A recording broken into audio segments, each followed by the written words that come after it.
আসসালামু আলাইকুম সবাইকে। আমি এখন আপনাদেরকে একটা গোলাপের কলি সেলাই করে দেখাবো। প্রথমে আমি একটা কাপড়কে 5 ইঞ্চি করে চারপাশ থেকে নিয়ে নিয়েছি, আর আরেকটা কাপড়কে 4 ইঞ্চি করে চারপাশ থেকে নিয়ে নিয়েছি।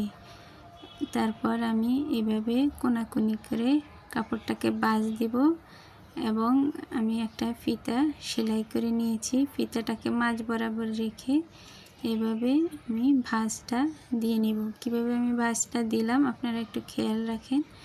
এই যে এভাবে খুললাম, আবার দেখাইয়ে দিচ্ছি। এইভাবে ভাঁজটা দেব আমি, এইভাবে কোনাতে নিয়ে তারপরে এই কোনাটা এভাবে আনব।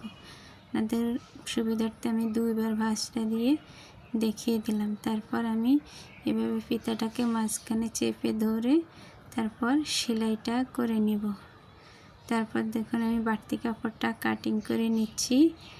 এখন আমি এভাবে কুচি করে এখানে মেশিনে সেলাই করে নিব। আমার ভিডিওটা যদি আপনাদের ভালো লেগে থাকে লাইক, কমেন্ট, শেয়ার এবং ফলো করে দিবেন। আর যারা ইউটিউব চ্যানেল থেকে দেখবেন তারা সাবস্ক্রাইব করে দিবেন, পাশে থাকা বেল আইকনটি প্রেস করে দিবেন। এখন আমি অন্য কাপড়টাকেও এভাবে কোনাকুনি করে নিচ্ছি। তারপর ফুলটাকে আমি উল্টো সাইডে নিয়ে এভাবে সেলাইটা করে নিব। আগের ভাঁজটা যেভাবে দিছি পরের ভাঁজটাও ঠিক একইভাবে হবে, ফুলটার উপরে হবে।